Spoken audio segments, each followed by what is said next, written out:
세베대의 아들 야고보와 요한이 주께 나와 여쭈오되 선생님이여 무엇이든지 우리가 구하는 바를 우리에게 하여 주시기를 원하옵나이다. 이르시되 너희에게 무엇을 하여 주기를 원하느냐. 여쭈오되 주의 영광 중에서 우리를 하나는 주의 우편에 하나는 좌편에 앉게 하여 주옵소서. 예수께서 이르시되 너희는 너희가 구하는 것을 알지 못하는도다. 내가 마시는 잔을 너희가 마실 수 있으며 내가 받는 세례를 너희가 받을 수 있느냐. 그들이 말하되 할 수 있나이다. 예수께서 이르시되 너희는 내가 마시는 잔을 마시며 내가 받는 세례를 받으려니와 내 좌우편에 앉은 것은 내가 줄 것이 아니라 누구를 위하여 준비되었는지 그들이 얻을 것이니라. 열 제자가 듣고 야고보와 요한에 대하여 화를 내거늘 예수께서 불러다가 이르시되 이방인의 집권자들이 그들의 임의로 주관하고 그 고관들이 그들에게 권세를 부리는 줄을 너희가 알거니와 너희 중에는 그렇지 않을지니 너희 중에 누구든지 크고자 하는 자는 너희를 섬기는 자가 되고 너희 중에 누구든지 으뜸이 되고자 하는 자는 모든 사람의 종이 되어야 하리라. 인자가 온 것은 섬김을 받으려 함이 아니라 도리어 섬기려 하고 자기 목숨을 많은 사람의 대속물로 주려 함이니라. 아멘. 하나님 아버지와 주 예수 그리스도로부터 오는 은혜와 평강이 이 자리에 계신 여러분 모두에게 함께하기를 바랍니다. 방송 예배를 드리는 우리 모든 성도님에게도 주님의 이름으로 환영하고 축복합니다. 우리 옆에 있는 분에게 우리 환영합니다, 사랑합니다 인사 한번 나누겠습니다. 환영합니다, 사랑합니다.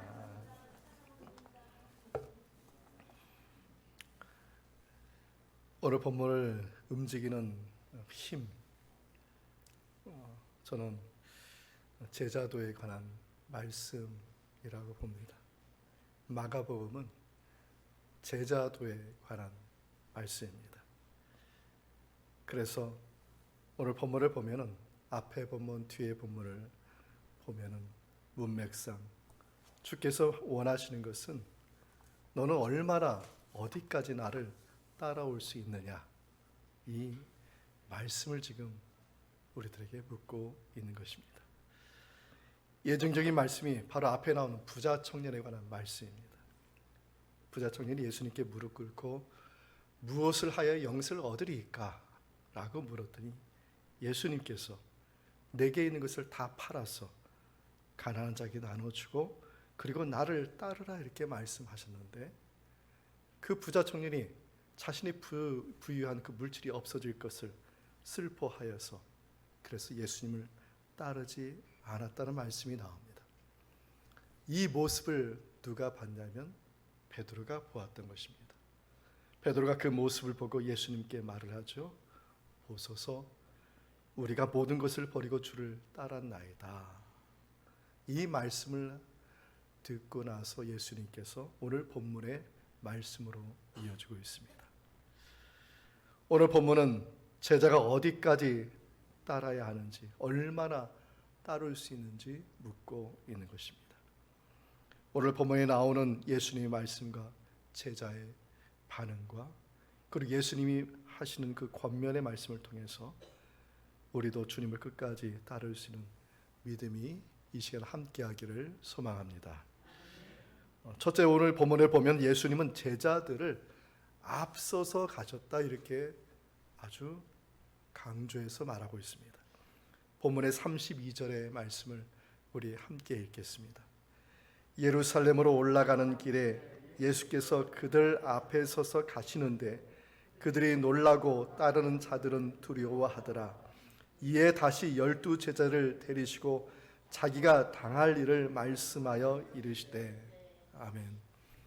예수님께서 갈릴리 사역을 마치시고 예루살렘으로 향하셨습니다. 갈릴리에서 예루살렘을 향하는데, 그런데 예루살렘이 높은 지역에 있기 때문에 그래서 예수님께서 올라가신다 이렇게 말을 표현하고 있는 것입니다. 예수님께서는 예루살렘으로 올라가시면서, 아직 예루살렘은 가지 않았죠. 뒤에는 갈릴리가 있습니다. 바로 이 사이에서 지금 예루살렘으로 올라가시면서 예수님께서 제자들에게 하신 말씀은 오늘 본문의 33절과 34절에 십자가의 고난을 받으신다는 말씀입니다. 우리 말씀 우리 함께 읽어보겠습니다. 보라, 우리가 예루살렘에 올라가노니 인자가 대제사장들과 서기관들에게 넘겨짐에 그들이 죽이기로 결의하고 이방인들에게 넘겨주겠고 그들은 능욕하며 침뱉으며 채찍질하고 죽일 것이나 그는 3일 만에 살아나리라 하시니라. 아멘. 예수님께서 세 번째 예루살렘에 올라가시면서 순환을 예고하신 것입니다. 그런데 이 세 번째 순환 예고는 앞에 있었던 두 번의 순환 예고와 좀 달랐습니다. 첫 번째, 두 번째 순환 예고는 예수님께서 갈릴리 바다를 중심으로 제자들을 여기저기 데리고 다니면서 예수님이 순환 예고를 하셨다고 한다면, 이번에 세 번째 순환 예고는 예루살렘, 예수님께서 순환 받으실 곳을 향해서 가시면서 바로 예수님이 제자들에게 하신 말씀입니다. 갈릴리 사역을 하실 때는 예수님께서 제자들과 함께 하셨어요. 그래서 9장까지의 말씀을 보면 예수님이 절대 앞서가거나 이런 말씀이 없어요. 다시 말해서 예수님은 늘 제자들과 함께 하셨다는 것입니다. 그런데 9장에 끝나고 10장에 이제 들어서서 예루살렘을 향하시는데, 오늘 본문에는 특별히 뭐라고 얘기하냐면, 마가복음을 기록한 마가는 예수님께서 제자들보다 앞서 가신다 이렇게 말을 하고 있다는 것이죠. 이 말씀은 지금 예수님께서 강한 순환 받으실 것을, 그 강한 의지를 가지고 지금 제자들을 데리고 가신다는 것을 말씀하고 있는 거예요. 그래서 오늘 본문에 보면 제자들의 반응이 두 가지 반응이 나옵니다. 예수님께서 앞서 가시니까 제자들이 예수님을 보시면서 놀랍다, 놀라워했다, 그리고 두려워했다 이렇게 말을 하는 것이죠. 놀랍다고 한 표현은 이런 것입니다. 순환 받으실 것을 예고하신 당사자가 순환 받을 것을 예루살렘에 뻔히 아시면서 그곳을 향해서 당당히 걸어가니까 제자들이 당황스러워, 놀라웠다. 그리고 또 두려웠어요. 왜냐하면 정말 예수님의 말씀처럼 순환 예고로 이 말씀처럼 채찍을 맞고 그리고 고난을 당하는 그 순간에 혹시 그 순환 예고와 순환과 관련돼서 자신들도 순환 받을까 봐 두려워하였던 것입니다.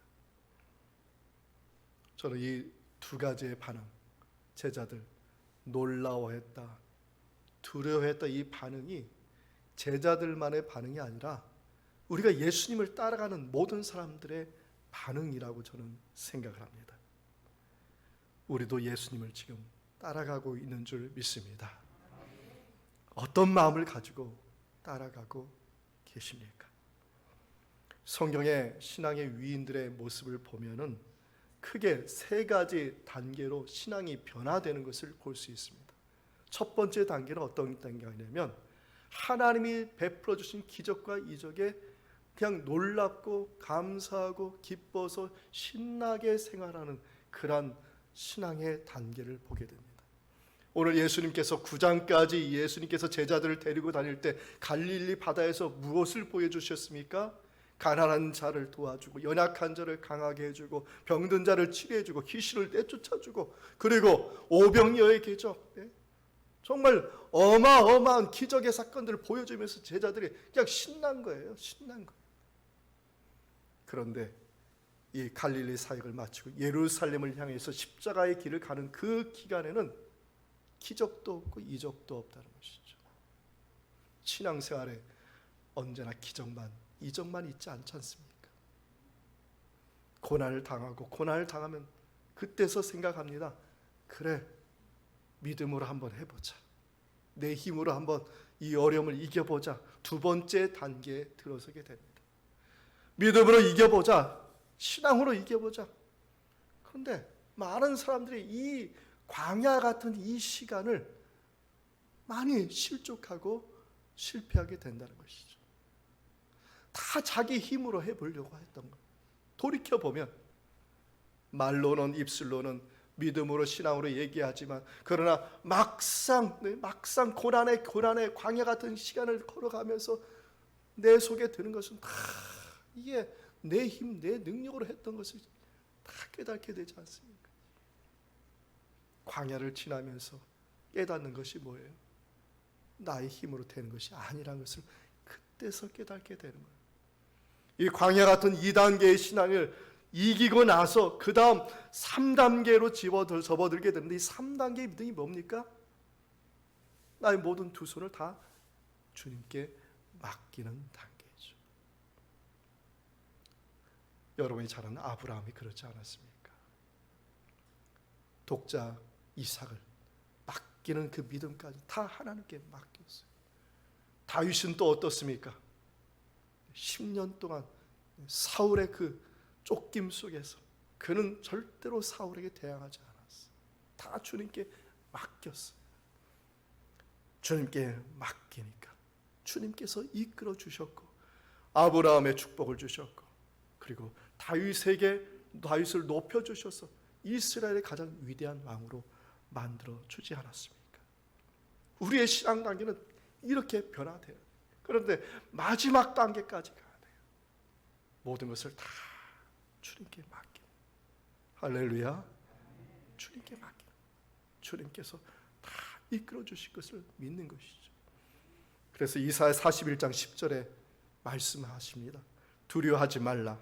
내가 너와 함께함이라. 놀라지 말라. 나는 내 하나님이 됨이라. 내가 너를 굳세게 하리라. 참으로 너를 도와주리라. 참으로 나의 의로운 오른손으로 너를 붙들리라. 아멘. 예수님께서 앞서 가신 이유는 바로 그 제자들을 이끌어 주시기 위함인 것입니다. 앞서 가신 주님은 우리의 손을 붙잡아 주실 줄 믿습니다. 그리고 어떤 어려움도 고난을 당한다 할지라도 놀라지 마시고 두려워하지 마시기 바랍니다. 주님이 우리들을 이끌고 생명의 길로 인도하여 주실 것을 굳건하게 믿는 우리 모든 성도님들 다 되기를 축원드립니다.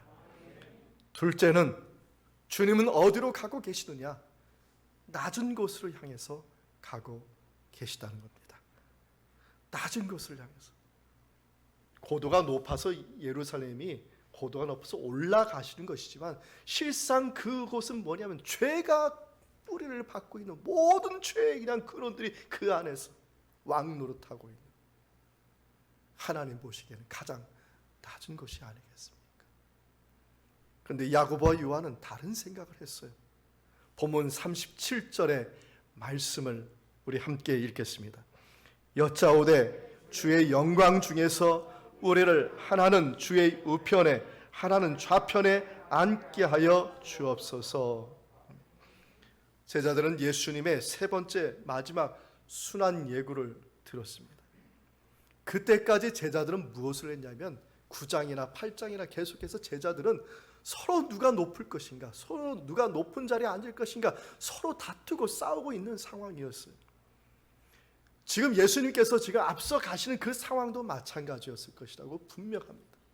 그렇기 때문에 지금 야고보와 요한이 갑자기 예수님 앞에 나가서 지금 예수님께 높은 자리를 달라고 이렇게 간청하고 있는 것이죠. 야고보와 요한은 지금 앞서 있는 9장에서는 어떤 것을 경험한 사람들이냐면, 베드로와 함께 변화산에서 예수님의 얼굴과 몸이 다 변화되는 것을 본 사람들이에요. 이 본문은 아마 베드로가 이 마가에게 정말 얘기했을 거예요. 왜 그러냐면 나도 그 변화산에 있는데 나만 빼놓고 얘들만 갔더라. 자기만 높아지려고. 나도 그때 높아지고 싶었는데. 이 야고보와 요한은 형제들이라서 베드로는 딱 째끼고 그 영광된 주님의 모습을 보면서 그래서 이 사람들은 상상한 거예요. 뭘 상상했냐면 예수님께서 예루살렘에 가시면서 예루살렘에 가셔서 그리스도와 같이 변모하여서 그래서 다 전쟁을 일으키고 평정을 시킨 다음에 그래서 자신들을 높여줄 거라고 이렇게 생각한 것이죠. 아주 재빠르게 베드로가 눈치도 채지도 못하게 아주 신속하게 예수님 앞에 나가서 주님의 영광 중에 우리를 하나님의 우편에 좌편에 있게 해달라고 그들은 구하였던 것입니다. 역설적인 상황 아니겠습니까? 예수님이 가시는 곳은 올라가는 것이지만 그것이 왕노릇하기 위한 것이 아니라 가장 죄의 뿌리가 있는 그 죄의 그냥 근원으로 죄로 가득한 그곳을 향해서 죄짐을 지기 위해서 낮아지기 위해서 가는 것인데 이 제자들은 자신들이 높아지는 방법으로 생각했던 것이죠. 어느 목사님의 일화가 생각이 납니다. 목사님이 개척할 때 시골에서 개척을 했는데 한 농부의 아내가 교회에 출석을 했습니다. 하루는 느닷없이 이 교인이 이 농부의 아내가 목사님에게 와서 간청을 했어요. 목사님, 하나님 주소를 좀 알고 계시면 알려주십시오. 제가 긴급하게 지금 편지를 쓸 게 있는데 주소를 몰라서 지금 편지를 못 쓰고 있습니다. 목사님이 당황스러웠죠. 교회는 개척했잖아요. 성도도 시험 들면 나가면 안 되잖아요. 그러니까 목사님도 답답했지만 조금만 기다리십시오. 제가 일주일 동안 기도해보고 그리고 나서 하나님 계신 주소를 알려드리겠습니다. 돌려보내가 나서 이 목사님이 마음이 답답한 거예요. 하나님 주소를 알려줘야 되는데 하나님 주소를 알려줄 게 지금 없는 거예요. 그러니까 이 목사님이 기도하기 시작했어요. 하나님, 당신이 계신 주소를 좀 알려주십시오. 그러면 제가 그 성도에게 전해서 시험 들지 않게 하겠습니다. 그래서 그냥 가만히 앉아 일주일 기도하고 나서 그래도 응답이 없어요. 그래서 성경책을 딱 폈는데 요한복음 14장 20절이 나왔다고 합니다. 그 말씀이 이렇습니다. 그날에 내가 아버지 안에 너희가 내 안에 내가 너희 안에 있는 것을 너희가 알리라. 하나님 어디 계시다고요? 내 안에. 하나님 주소가 어디 있습니까? 목소리가 작습니다. 하나님 지금 어디 계세요? 하나님 주소 어디예요? 지금 내 안에 있는 거예요. 다시 한번 이 목사님이 크게 깨닫고 그래서 그 농부의 아내를 불렀어요. 하나님 주소 알려드리겠습니다. 하나님 주소는 자매님 마음입니다. 편지를 써서 붙일 필요도 없어요. 지금 엎드려 기도하시면 마음속에 계신 하나님이 기도를 듣고 응답하여 주십니다. 이렇게 고민을 했다고 합니다. 제가 이런 말씀을 드린 이유가 무엇이냐면 죄인 중에 죄인은 누구냐면 다른 사람이 아니라 우리 자신이라는 것입니다. 예수님께서 우리의 죄를 짊어지는 것, 이것의 의미도 있지만 이것보다 더 더러운 것이 우리의 마음 아니겠습니까? 우리는 죄 용서만 받았다고 기뻐하지만 이 성전을 나가는 즉시 그 말씀을 듣는 즉시 용서만 받았다는 그 즉시 내 머리와 내 생각과 내 마음에는 온갖 또 쓰레기로 가득한 것이 우리의 심령 아니겠습니까? 낮은 자리. 예수님께서 원하시는 것은 낮은 자리를 향하신 십자가의 자리예요. 죄인이 서야 할 그 십자가의 자리. 그리고 그 십자가의 자리에 있어야 될 당사자의 그 마음속에 거하시기를 원하시는 것이 저와 여러분을 위한 주님의 마음인 줄 믿습니다. 주님이 지금 저와 여러분의 마음에 지금 오고 싶어 하세요. 십자가에 있는 것이 예수님이 아니라 지금 십자가에 계신 분은 예수님이지만 그 십자가에 계신 예수님 부활하셨어요.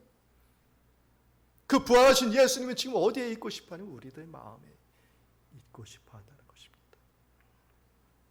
그런데 말이죠. 우리들의 마음들 닫혀 있다는 것입니다.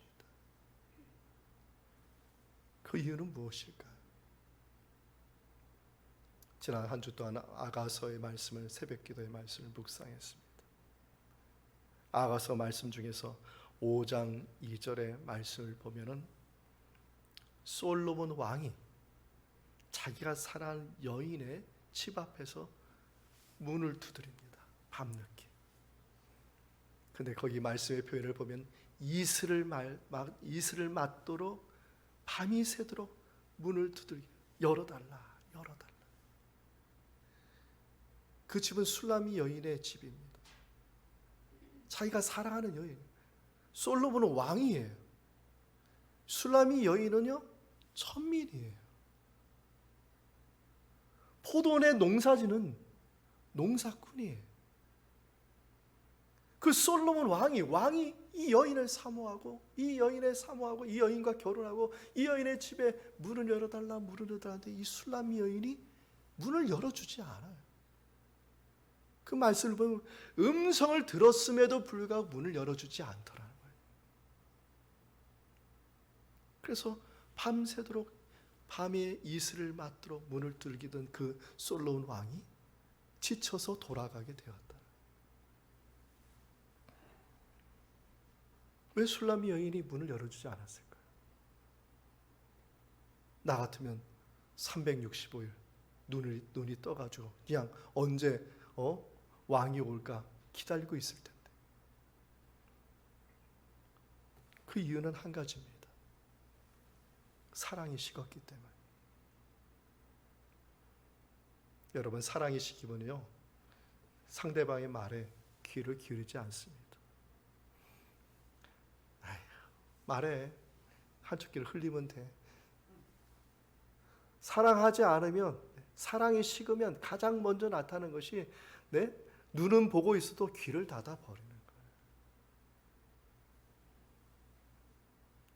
여러분, 지금 예수님과 여러분 지금 하나님의 주소, 예수님의 주소, 여러분 마음에 와 계신 그 예수님과 지금 사랑을 깊이 나누고 계십니까? 정말 예수님을 처음 만났을 때 눈물 콧물 흘리면서 그 예수님 불러가면서 그 부르짖던 그 감격을 지금도 가지고 계십니까? 성경은 그 첫사랑을 잊어버린 것에 대해서 책망한다는 것을 기억하십시오. 요한계시록 2장 4절에 보면 에베소 교회를 향해서 이렇게 말합니다. 그러나 너를 책망할 것이 있나니 너의 처음 사랑을 버렸음이니라.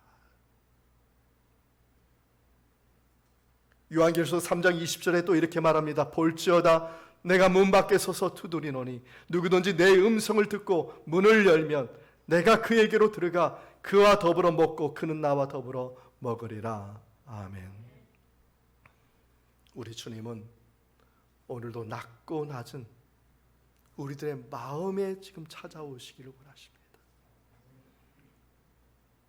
그 예수님을 그 만났던 그 첫사랑, 그 사랑의 감격, 우리는 그 감격으로 사는 거예요. 전도하는데 종이 딱 들면서 예수 믿으세요? 아니잖아요. 나를 사랑한 그 예수님, 그 예수님 알려주고 싶어서 전도하는 거 아니겠습니까? 봉사하는데 그냥 갖다 놓고 봉사하는 게 아니잖아요. 나를 사랑한 그 예수님 그 알려주고 싶어서 봉사하는 거 아니겠습니까? 주님과의 첫사랑을 기억하시는 여러분 되기를 축원드립니다.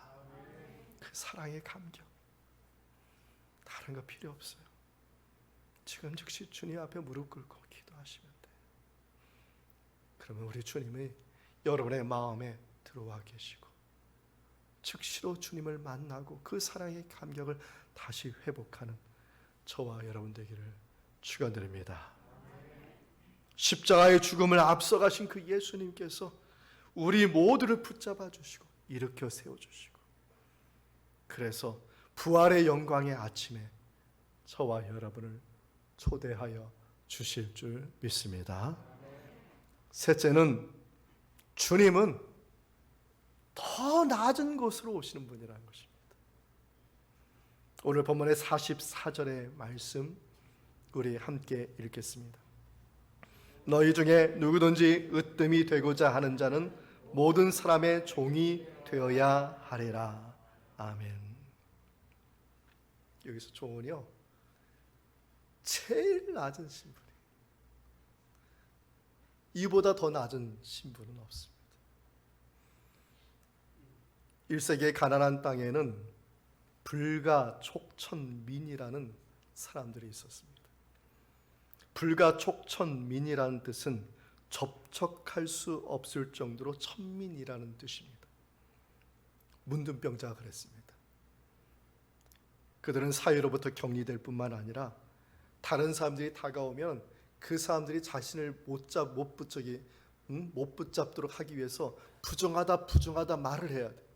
만약에 말을 하지 않으면 율법에 의해서 징계를 받게 돼요. 절대로 접촉해서는 안 된 사람입니다. 창녀 이분들도 불가촉천민이었습니다. 사회로 지독히 멸시를 받았습니다.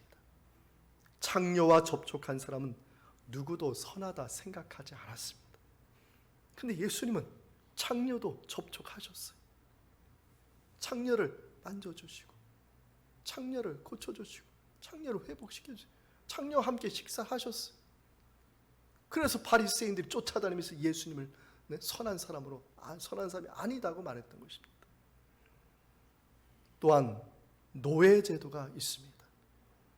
2000년 전에 로마 제국은 노예가 로마 사회를 지탱했다고 해도 과언이 아닌데, 그럼에도 불구하고 노예는 어떤 신분이냐면 불가초청민이었습니다. 노예보다 더 낮은 천대의 계급은 없었습니다. 특히 노예는요, 사람이 아니었어요. 우리 인체 구조로 얘기하면 머리에 해당되는 사람이 왕이라고 한다면, 가슴은 군인들, 상공인들, 그 다음에 다리는 농민들, 그 다음에 발바닥에 해당되는 사람들이 바로 불가촉청민들이었습니다. 물건이에요. 생명을 죽여도 살인에 해당되지 않았던 것입니다.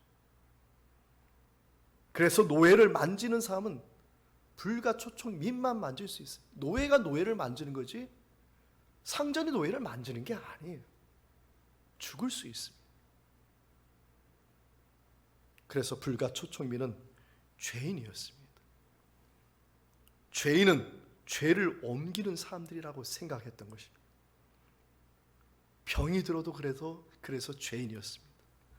아파도 죄인이었고, 연약해도 죄인이었고, 천해도 죄인이었습니다. 죄인은 만져서는 안 될 사람들이었어요. 불가촉청민들이었습니다. 그런데 예수님 이 세상에 성육신 하셨는데 육신의 몸을 입으셨어요. 육신의 몸을 입으신데 어떻게 입으셨어요? 죄인의 몸을 입으셨어요. 불가촉청민의 몸을 입으시고 이 세상에 오셨다는 것입니다. 단지 예수님이 이 세상에 오셔서 옆에서 만져주고 격려해주고 안아주는 것이 아니라 불가촉청민, 천대받는 그 죄인의 몸을 입고 이 세상에 오셔서 우리를 내 몸과 같이 섬겨주셨다는 것이에요. 저와 여러분은 특별히 높은 계급, 특별히 더 좋은 계급의 그런 사람이 아니에요. 하나님 앞에 우리는 다 죄인이고, 그 죄인은 불가촉청민이에요. 그 몸을 입고 이 세상에 오신 그 예수님의 사랑에 대해서 로마서 5장 8절에 사도 바울이 말을 합니다. 우리 함께 읽어보겠습니다.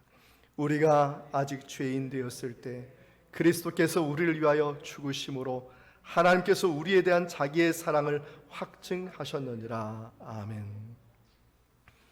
예수님의 사랑은 우리가 생각하는 것보다 더 크고 깊습니다. 우리가 낮다고 생각하는 것보다 더 낮은 자리에 오시는 분이 예수님. 예수님을 따르는 사람들은 어떤 사람들이 예수님이 가시는 곳에 가는 거예요. 그분이 낮아지면 함께 낮은 곳을 따라가는 거예요. 더 낮은 곳에 가시면 그 더 낮은 곳으로 제자들은 따라가는 것입니다. 그래서 누구를 섬기는 겁니까? 그리스도를 섬기는 것이죠. 이 신앙의 은혜를 깨달은 사람이 마더 테레사입니다. 마더 테레사가 이런 말을 했습니다. 가난한 이들 중에서도 가장 가난한 이가 누구든지 우리에게 그들은 그리스도입니다. 가난한 이들 중에서 가장 가난한 이가 누구냐? 그들이 누구든지 그들은 그리스도이다. 또 이런 말을 했습니다. 지극히 가난한 삶의 고통스러운 모습을 취하신 그리스도라고 이렇게 말을 했습니다. 제자가 마땅히 앞서가신 예수 그리스도를 따르는 것입니다. 낮은 곳에 더 낮은 곳에, 그리고 그 주님을 섬기는 것입니다. 오늘 본문에 보면은 으뜸이 됐다, 먼저 됐다, 높은 자리 됐다, 좌가 됐다, 우가 됐다, 이런 자리가 아니라 더 낮고 더 낮은, 예수님을 따라서 더 낮은 곳에 가서 섬기는 자들이 바로 먼저 된 자이고, 그 사람이 으뜸이 된 사람이고, 그 사람이 좌우에 서는 사람이 된다는 것이죠. 사랑하는 성도 여러분, 우리는 종입니다. 주님의 종입니다. 종은 섬기는 자입니다. 그리스도를 섬기는 자입니다.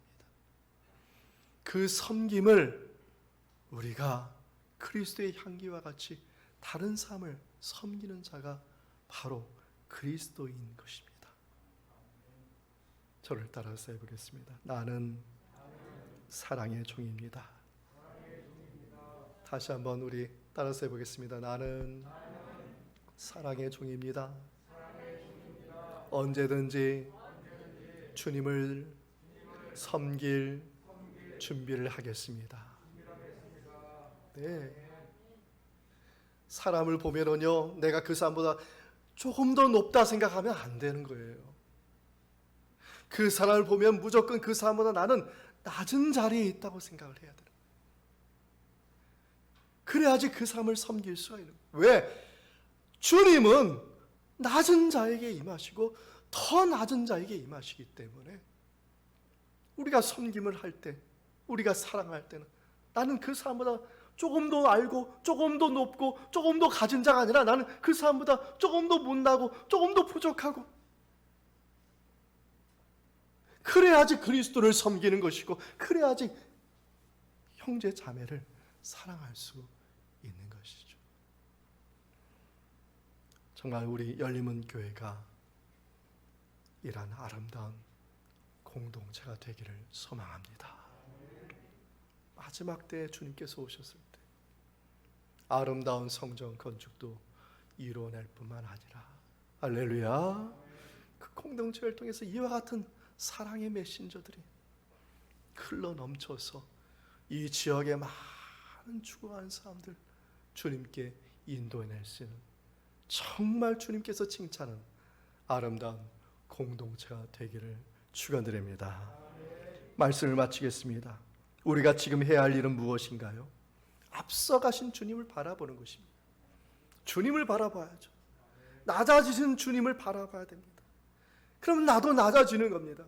그리고 마지막에 더 낮아지시는 주님을 바라보고, 내가 힘도 없고 능력도 없지만 주님을 따라 그 낮아지는 마음으로 주님을 섬기는 것이 저와 여러분이 해야 할 일인 줄 믿습니다. 그런데 안타까운 것은 우리의 눈은 어둡다는 것입니다. 눈은 떠 있는데 보이지 않고, 눈은 떴지만은 주님은 보이지 않고, 귀는 열렸지만 주님의 음성은 들리지 않아. 그러면 어떻게 해야 되죠? 두 손을 펴서 누구에게 맡게 됩니까? 주님께 맡기셔야 돼요. 세 번째 단계의 신앙에 가셔야 돼요. 지금까지는 내가 해볼도를 해봤습니다. 그러나 여전히 고난과 고통이 있고 이제서 깨달았습니다. 내 힘으로 되지 않고 오직 주님만이 이 일을 하실 수 있는 줄 믿습니다. 주님께 손을 내미시고 그 내민 손을 주님께서 붙잡고 앞에 가신 주님께서 내 손을 붙잡고 이끌어 주실 것을 소망하면서 우리가 나아갈 때 분명히 우리 주님께서 우리의 손을 붙잡아 주실 줄 믿습니다. 육적인 문제가 있습니까? 그 문제까지 주님께 맡기시기를 축원드립니다.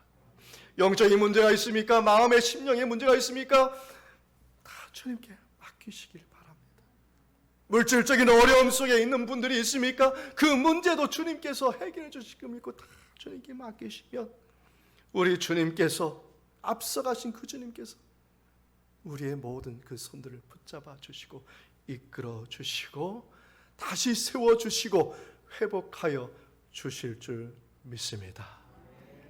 이 말씀의 은총이 예수 그리스도 안에서 저와 여러분의 마음과 생각을 지키시기를 원합니다.